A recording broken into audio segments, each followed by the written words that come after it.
अमेरिकी राष्ट्रपति Donald Trump ने एक बार फिर अंतर्राष्ट्रीय मंच पर ऐसा कदम उठाया है जिसने कई देशों में हलचल मचा दी है।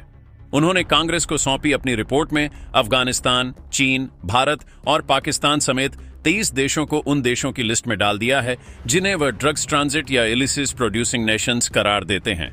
यह घोषणा अमेरिका की चिंता और आंतरिक कमजोरी को साफ तौर पर दिखाती है, क्योंकि ड्रग्स की समस्या का असली बोझ अमेरिका की अपनी सीमाओं और समाज की नाकामी पर है, न कि भारत जैसे देशों की मेहनत और प्रयासों पर। भारत का नाम इस लिस्ट में आना निश्चित रूप से चौंकाने वाला है, क्योंकि भारत हमेशा से दुनिया के सामने फार्मास्यूटिकल्स का भरोसेमंद केंद्र और सस्ती लेकिन प्रभावी दवाइयों का आपूर्ति करता रहा है।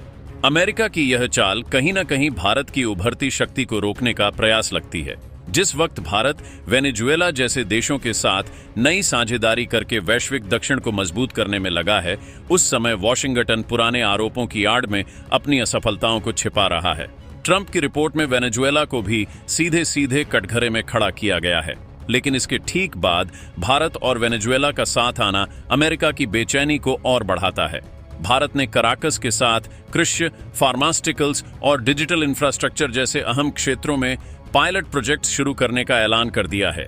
यह कदम दिखाता है कि भारत वैश्विक दबावों के आगे झुकने वाला नहीं है, बल्कि अपने हितों और नए अवसरों के आधार पर रणनीति बना रहा है। भारत की यह साझेदारी केवल व्यापार तक सीमित नहीं है, बल्कि इसमें नई तकनीक और प्रशिक्षण का आदान प्रदान भी शामिल है। वेनेजुएला के आईटी मंत्री राहुल हर्नांदेज का भारत द्वारा इस दिशा में मील का पत्थर साबित हुआ।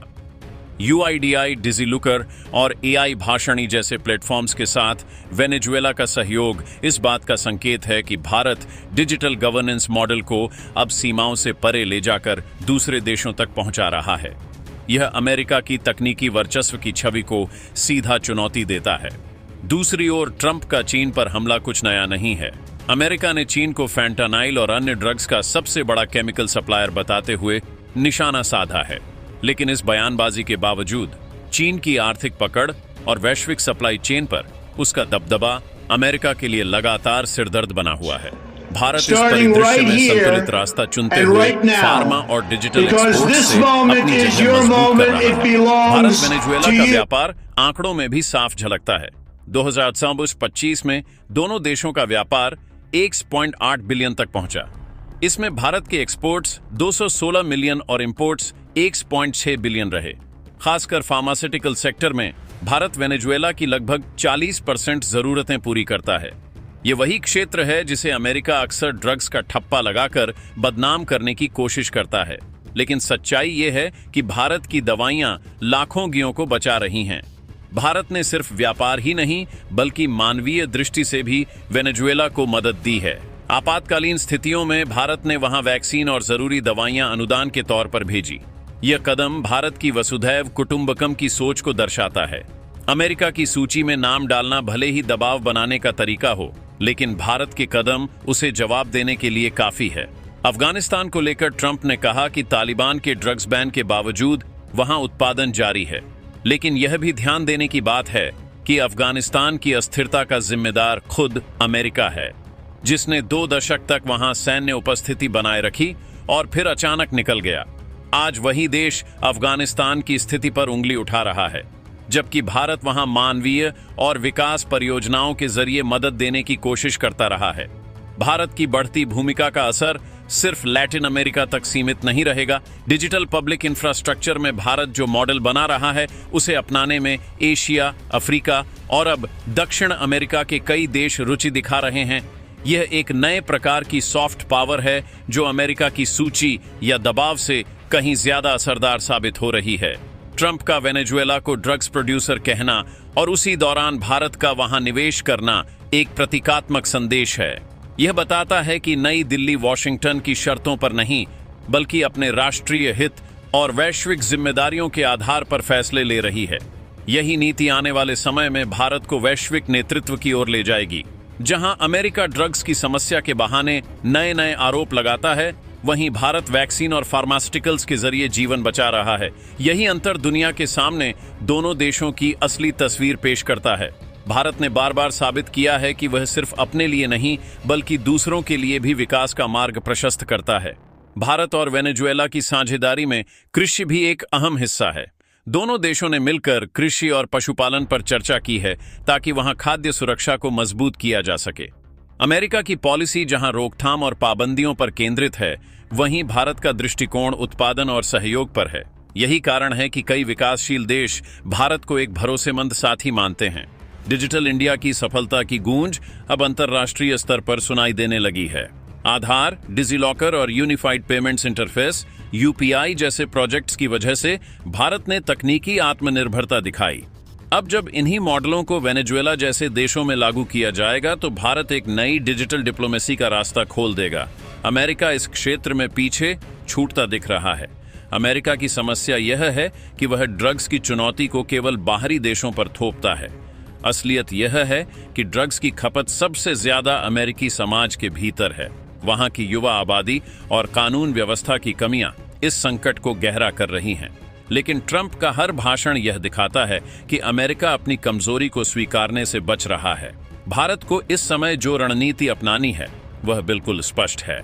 उसे अपनी फार्मा ताकत को और बढ़ाना होगा, डिजिटल तकनीक को निर्यात के रूप में आगे ले जाना होगा और लैटिन अमेरिका जैसे क्षेत्रों में मजबूत साझेदारी बनानी होगी। इससे न सिर्फ भारत की अर्थव्यवस्था को फायदा होगा बल्कि उसकी कूटनीतिक स्थिति भी और ऊंची होगी।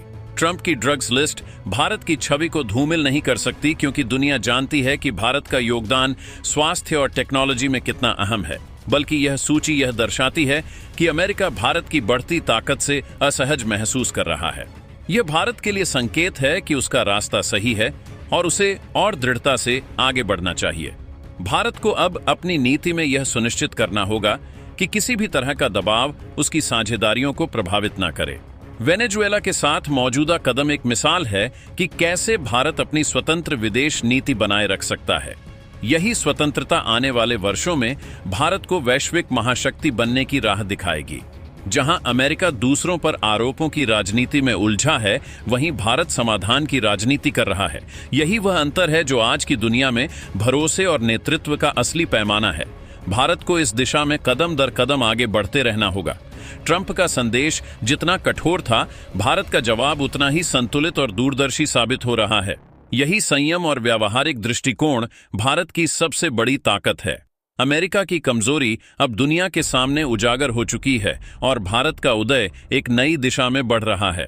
अमेरिका की ड्रग्स लिस्ट को सिर्फ स्वास्थ्य संकट के नजरिए से नहीं बल्कि जियोपॉलिटिकल टूल के रूप में भी देखा जा रहा है। वॉशिंगटन जब भी किसी देश को दबाव में लाना चाहता है तो कभी मानवाधिकार, कभी आतंकवाद और कभी ड्रग्स के नाम पर आरोप गढ़कर अंतर्राष्ट्रीय माहौल को प्रभावित करता है। लेकिन इस बार भारत और वेनेजुएला जैसे देश इस दबाव को सहयोग और साझेदारी में बदलते नजर आ रहे हैं। भारत और वेनेजुएला का रिश्ता सिर्फ दवाइयों तक सीमित नहीं है। दरअसल यह दक्षिण दक्षिण सहयोग साउथ साउथ कोऑपरेशन का एक नया मॉडल है, जिसमें विकासशील देश आपस में एक दूसरे की मदद कर रहे हैं। अमेरिका की पॉलिसी पाबंदियों और अलगाव पर केंद्रित है, जबकि भारत की पॉलिसी समावेश और क्षमता निर्माण पर आधारित है। यही कारण है कि कई छोटे और मध्यम आकार के देश भारत के साथ जुड़ने में सहज महसूस करते हैं। डिजिटल पब्लिक इंफ्रास्ट्रक्चर की बात करें तो अमेरिका ने इसे हमेशा एक प्राइवेट इंडस्ट्री और कॉरपोरेट हित के नजरिए से देखा है। इसके उलट भारत ने सार्वजनिक प्लेटफॉर्म्स को हर नागरिक के लिए उपलब्ध कराया। जब वेनेजुएला आधार, डिजिलॉकर और यूपीआई जैसे मॉडलों को अपनाएगा तो यह अमेरिका के कॉरपोरेट ड्रिवन टेक मॉडल के लिए सीधी चुनौती होगी। फार्मास्यूटिकल सेक्टर में भारत ने वह कर दिखाया है जो अमेरिका की बड़ी बड़ी कंपनियां नहीं कर सकी। जहां अमेरिकी दवा कंपनियां महंगे पेटेंट्स और ऊंचे दामों से जूझती हैं, वहीं भारत ने सस्ती जेनरिक दवाओं के जरिए गरीब और विकासशील देशों की जरूरतें पूरी की। यही कारण है कि वेनेजुएला जैसे देशों के लिए भारत जीवन रेखा साबित हो रहा है। भारत और वेनेजुएला का कृषि सहयोग भी अमेरिका की कमजोरियों को उजागर करता है। दोस्तों, इस पर अपनी राय कमेंट बॉक्स में जरूर बताएं।